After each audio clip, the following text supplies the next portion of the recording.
there's just so much information. It's just really super hard to pare it all down. So I really am trying for the short version. Okay, so now then, first thing, of course, is what is a wetland, and everything that you go to has a different definition. So I picked the EPA's definition, which is the simplest, which is simply the wetlands are a link between land and water. And they're not necessarily wet all year round.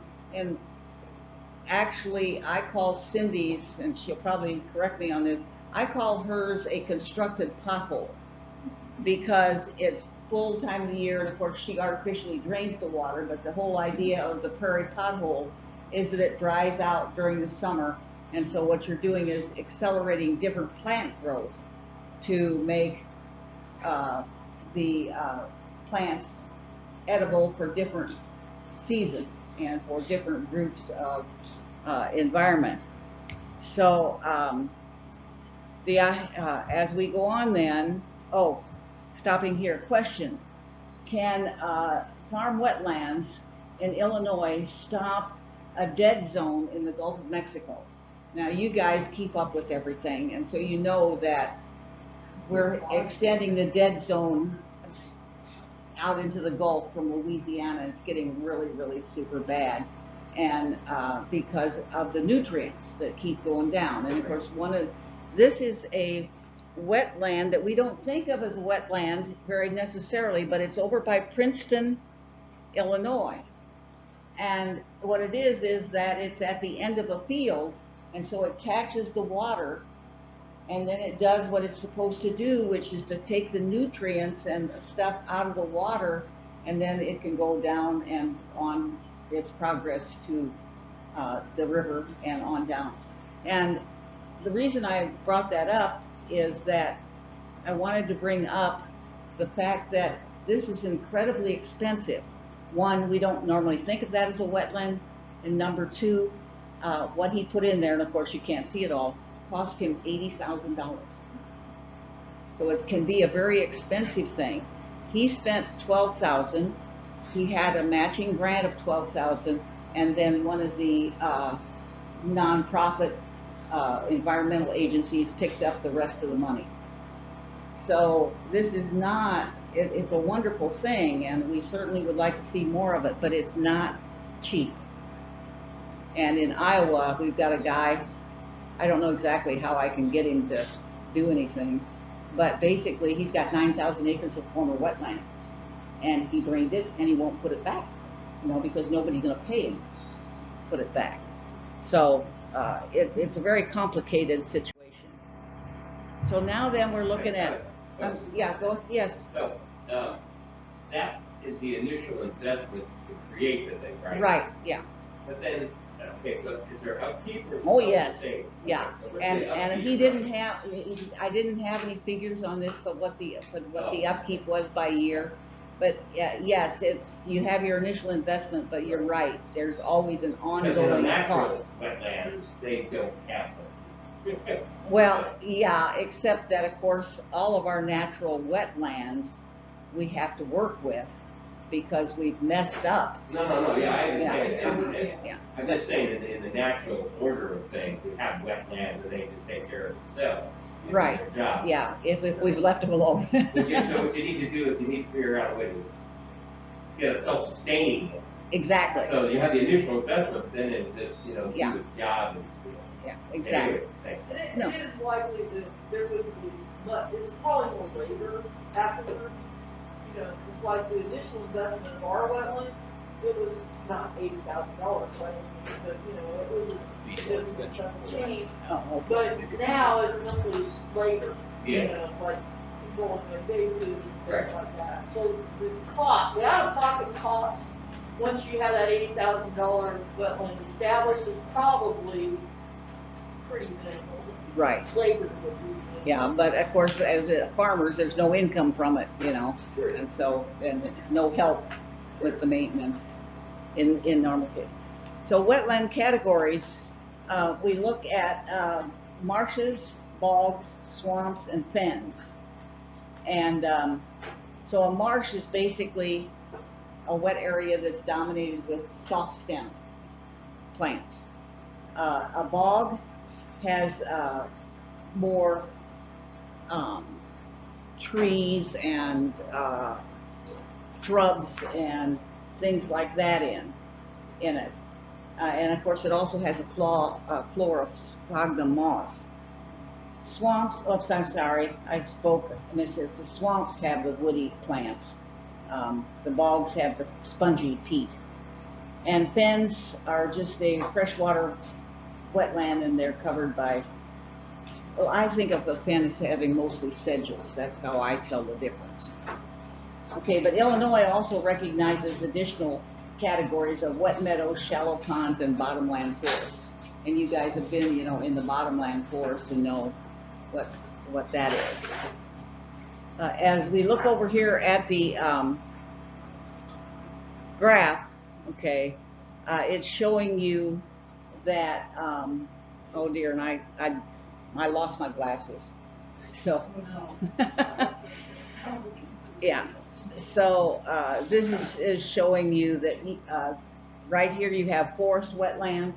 That's, oops, the pointer doesn't work up there. Oops, back. Okay. All right, back there, the big purple, the big blue triangle, okay, was the forest woodland.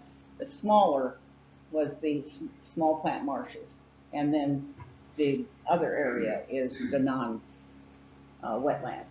So we're going to start a little bit with global history, and I put this little graphic in because we are familiar with Asia and the rice lands, the Nile, and the continual flooding of the Nile that made it a very rich place. And then, oddly enough, Mesoamerica was, and in Mexico and Central America, you had these places where they actually built growing islands in the water. And that was a big source of their food for the population. So in Africa, basically, you had, what they did was they simply let the rivers flood and recede, and then they did the crops depending on that. And if they had a year where the rivers didn't flood, then of course that was a famine year. But and this is a modern picture of a agricultural group along a floodplain wetland. In Asia, of course, rice was the big one, and they actually have found rice grains in China that are 7,000 years old. But of course, we're thinking, we're talking 4th, 5th millennia when it really became a staple.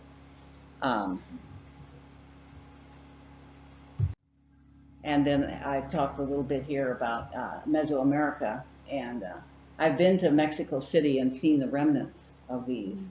And it's quite an interesting thing if you haven't been there. Take an opportunity to get there. But actually, the Mayans taught the USDA early on in 1907 about organic gardening and nutrient recycling. Mayans were a really clever society. They were a very clever society. Yes, and they don't get the credit for it like they should. Yeah, absolutely. Okay, so then wetlands are always altered by the form of agriculture.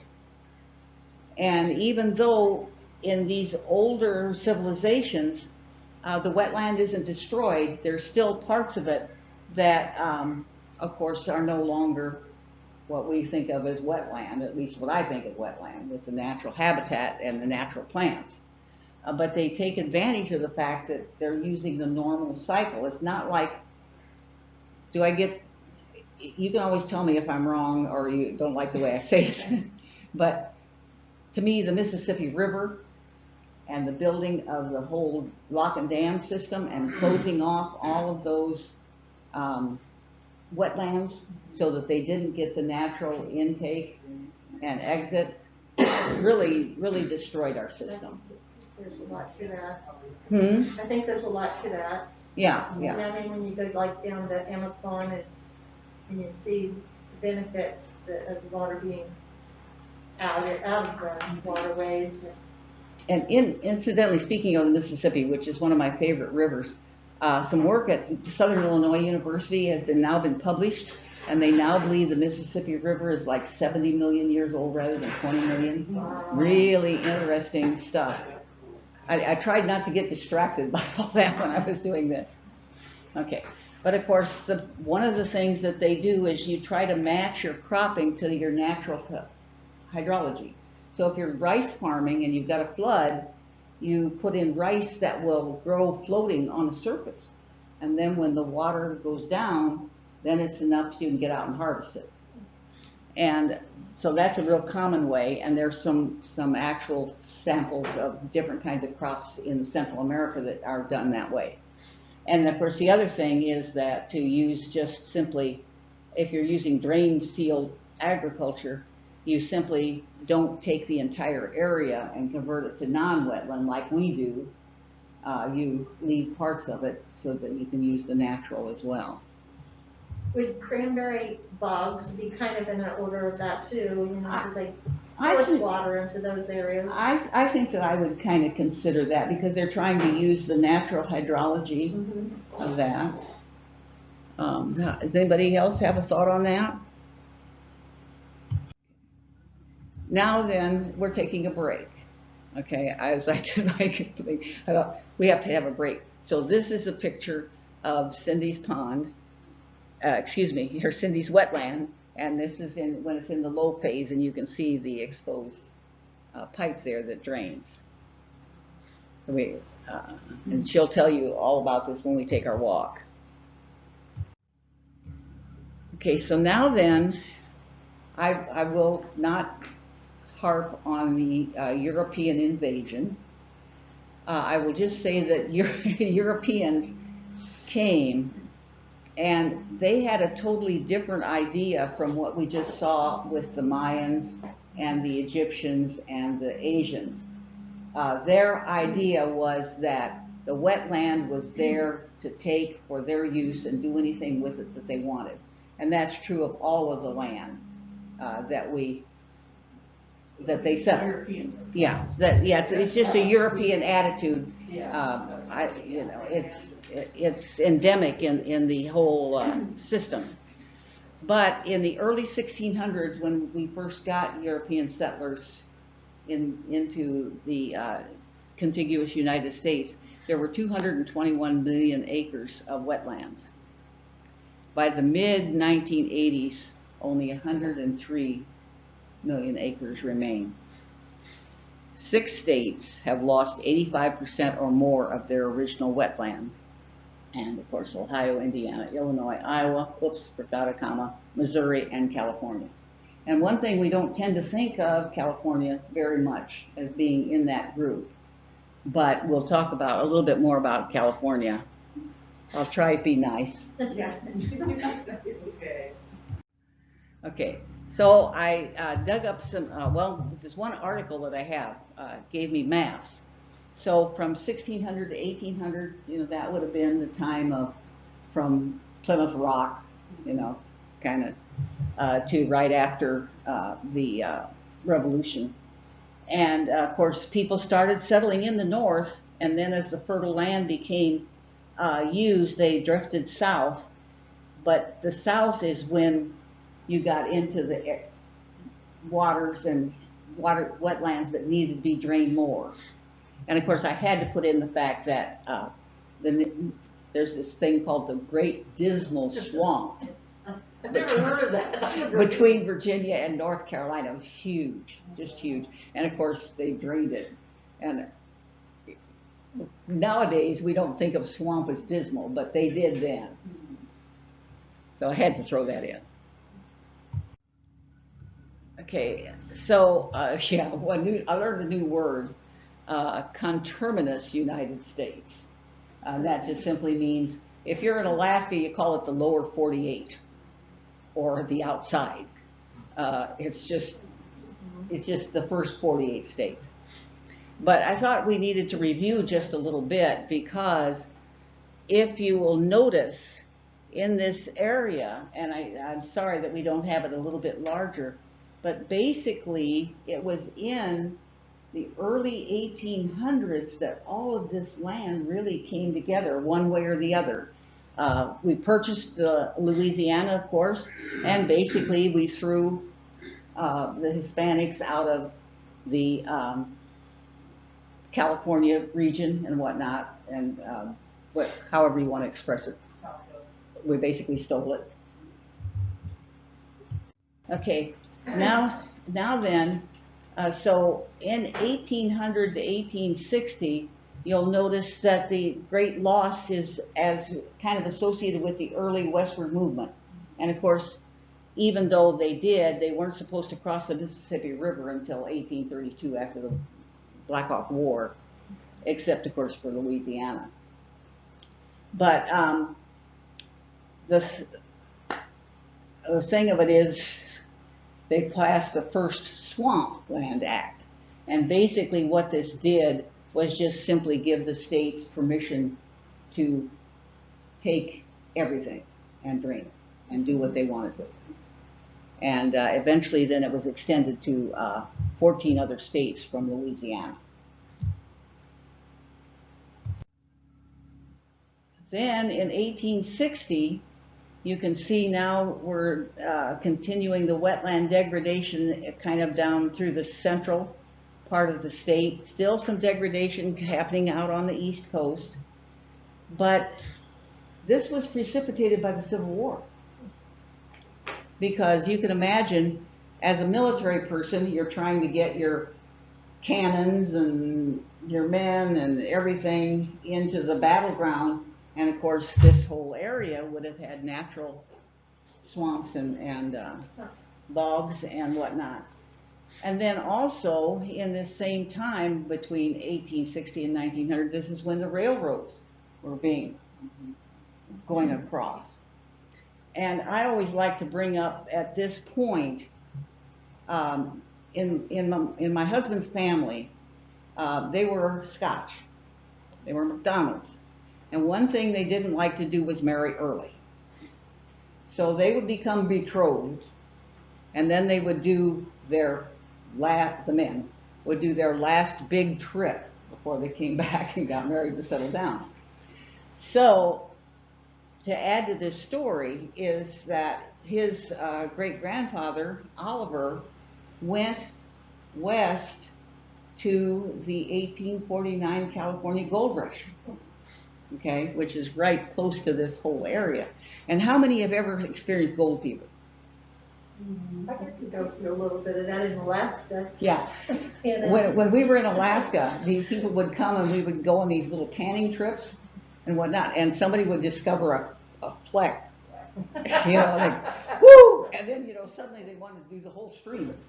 And gold fever is quite an interesting thing to do. But anyway, Oliver went overland to California and tried to, of course, be like everybody else and get his fortune. And then as part of his trip, he jumped on a ship and he went around the Horn and came back up to Louisiana, and then came up back to home to get married and start his family and all that garbage. So what I'm getting at is, because of that westward migration of men, suddenly you get out there, the only people that are making money in the gold rush are the saloons and the ladies of the evening. And so after they got tired of that, a lot of them didn't come home. They were farmers, so they stayed in California. And that's what started that great central drainage and degradation of California.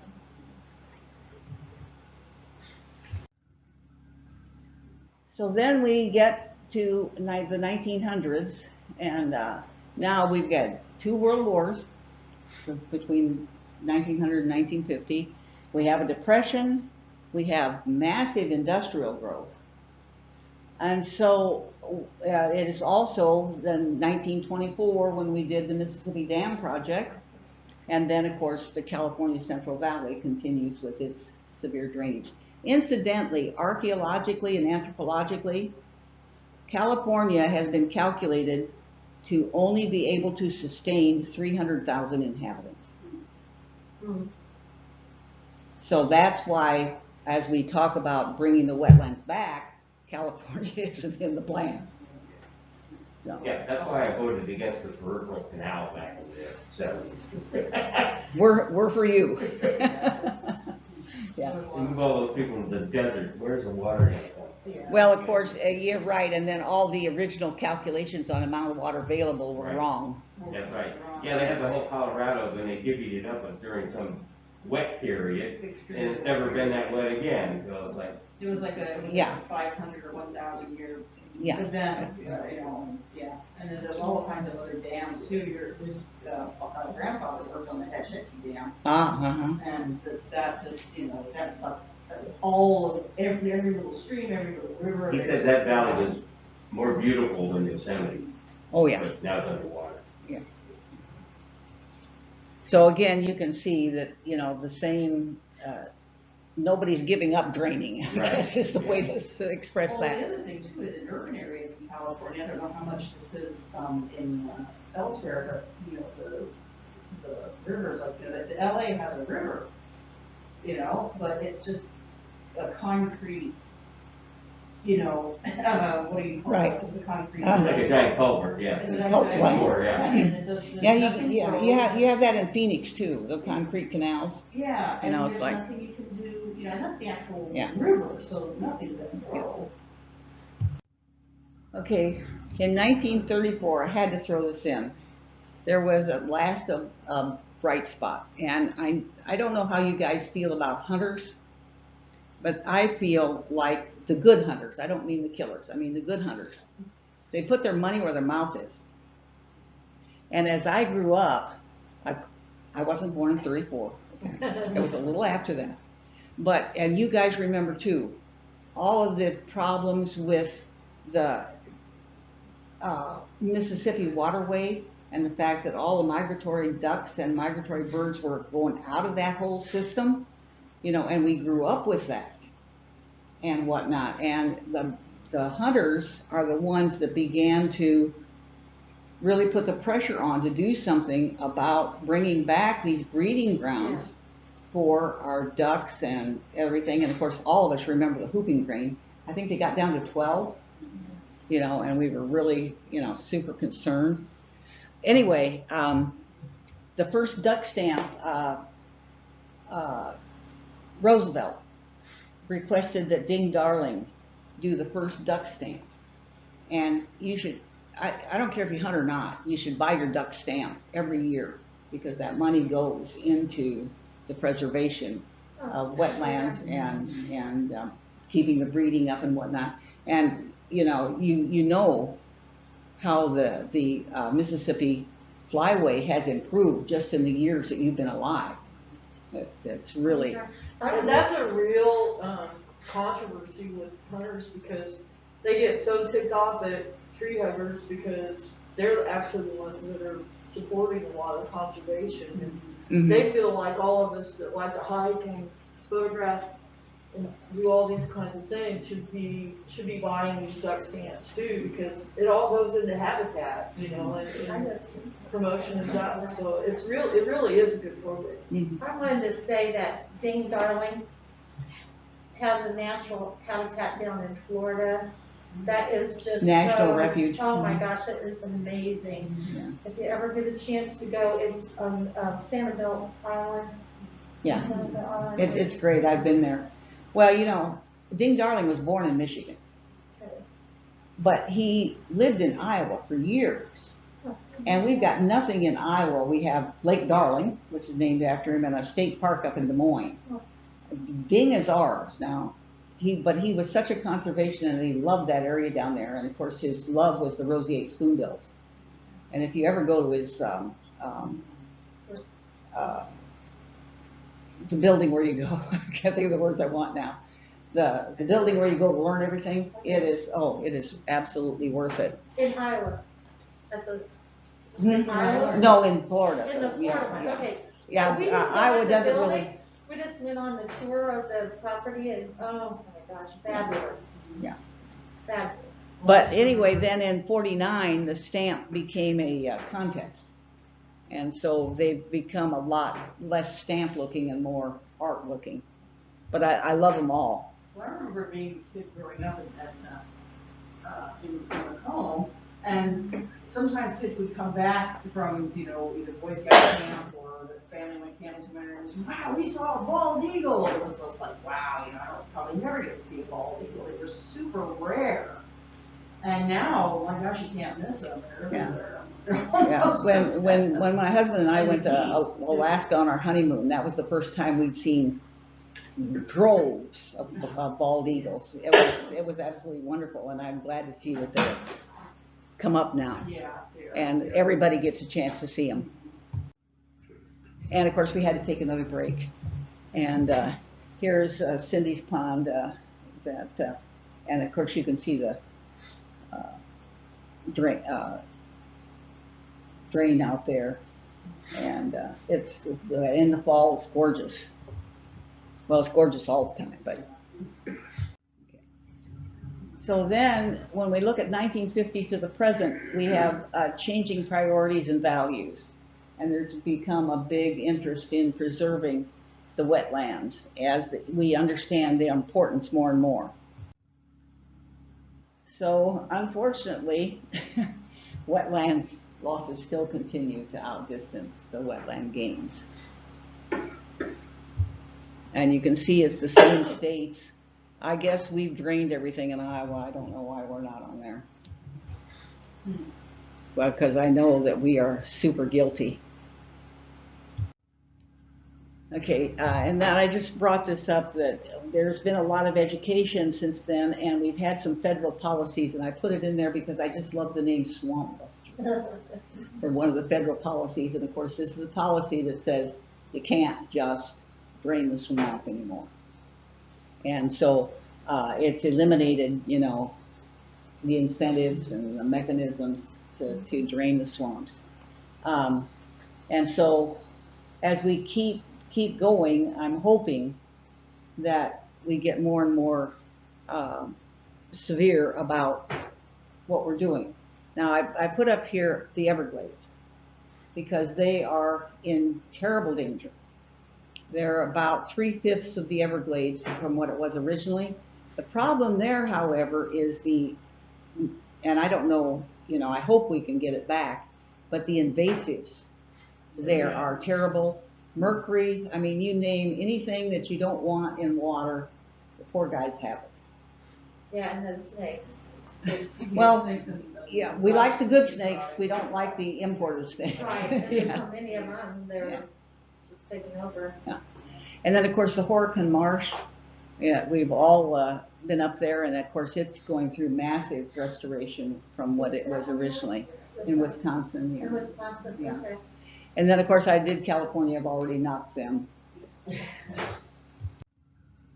Okay, now then, in Illinois, I found these, and the article that there's in is really good. And I have my resources at the bottom of this, but the article is horrendously technical. So I just picked out the things I thought we would like most to do. And so what we have is it shows the pre-settlement wetlands, which incidentally, I didn't mention this, but you already know it.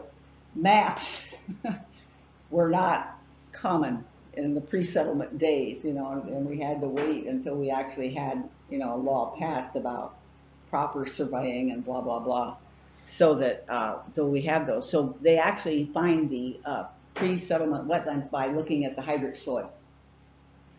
And then, of course, the present wetlands were determined by the inventory.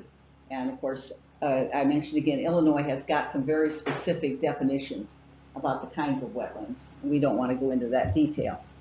So anyway, we're looking now at A and B. Okay, and I'm going to stand up here. And this is pre-settlement. And so you can see here that over on the east side, wetlands were running at 40 to 61%. Okay. In our area, they were, you know, in the neighborhood of 10 to 19. But, and maybe 20, 29, depending on what county you're looking at. So that was not too bad. This was the present according to the inventory, and you'll notice that there's only 3 areas in Illinois that have wetlands at 10 to 19%. All the rest are negligent. And I'm glad I couldn't find an Iowa map. We're probably worse. But to me, that graphic just, boom, Yeah, it just that comes was out and huge. hits you.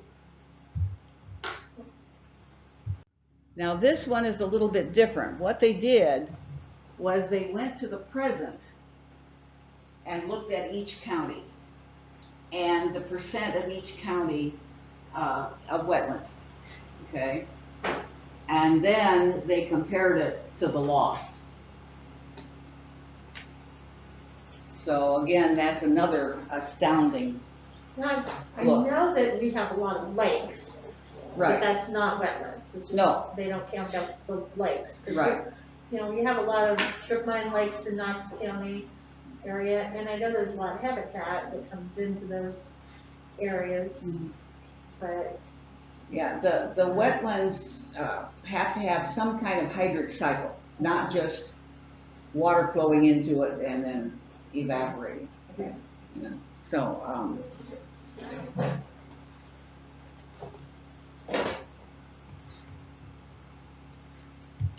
okay, and we had to take another break.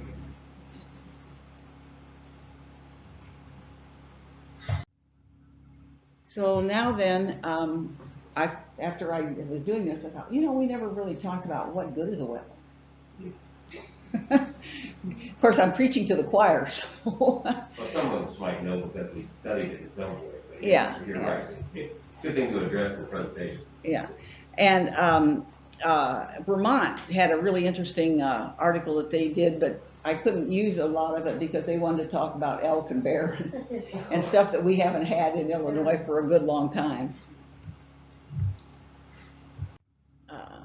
Another break. You can see the wood duck box.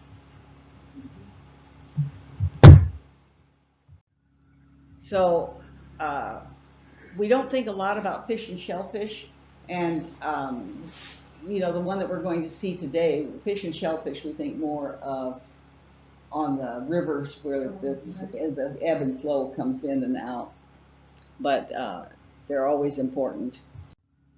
And of course, it's a habitat for endangered species, and actually there's many plants and animals. About 1/3 of all the endangered exist in wetlands. So keeping the wetlands going helps that. It's a very specialized plant habitat. And I think, and Cindy's going to show you that today, but if you look over the whole nation, we've got about 7,000 plant species that just would be gone if we didn't have the U.S. wetlands. And then, of course, the ecosystem productivity. And it reminded me, I guess I didn't, you know, I knew it, but I never really had expressed it.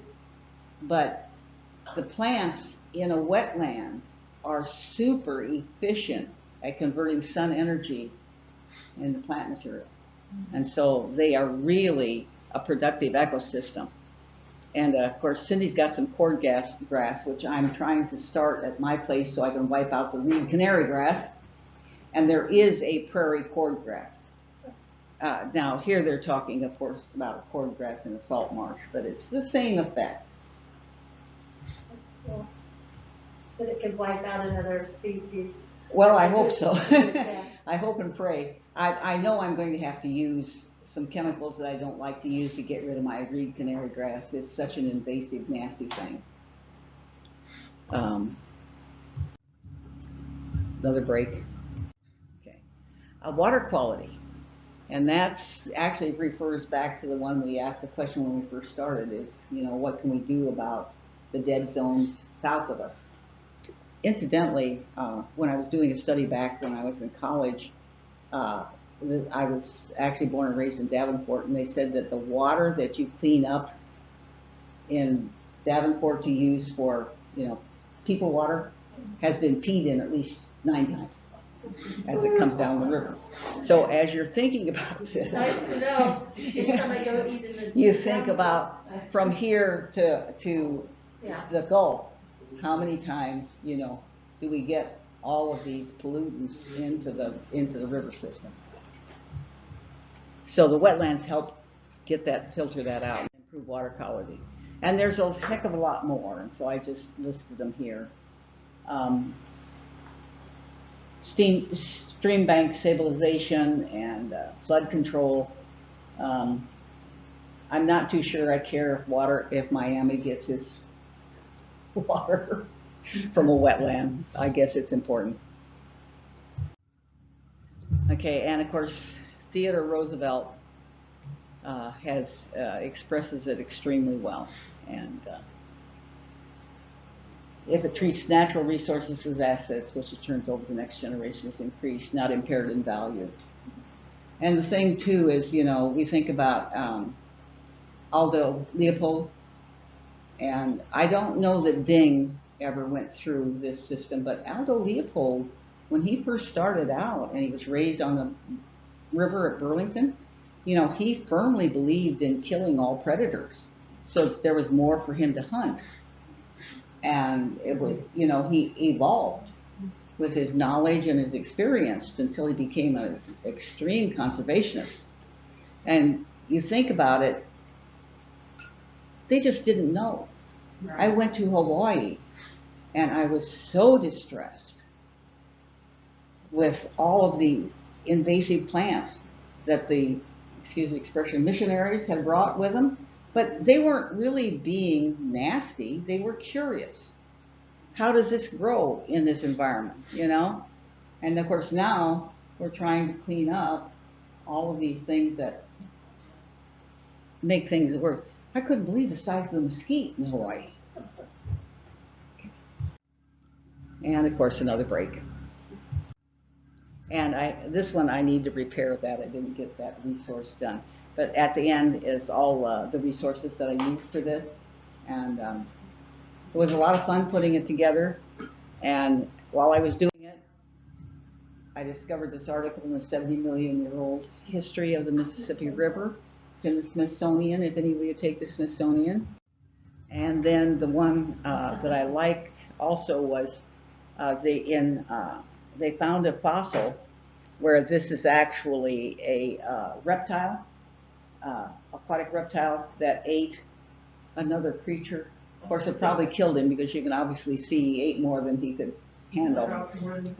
But that's just a graphic of the thing. So every time you go to do something, you find more you want to do. Okay, so it was fun. I'm curious, the breaks, the pictures, are we starting in spring in your presentation? Because it looked very full, the wetland, and then it got drier. I tried to do that, but I'm not sure. It seemed like it progressed I until like succeeded. present. Yeah, and of course, I just felt like we needed, It's hard to envision how different the wetland looks at different times of the years.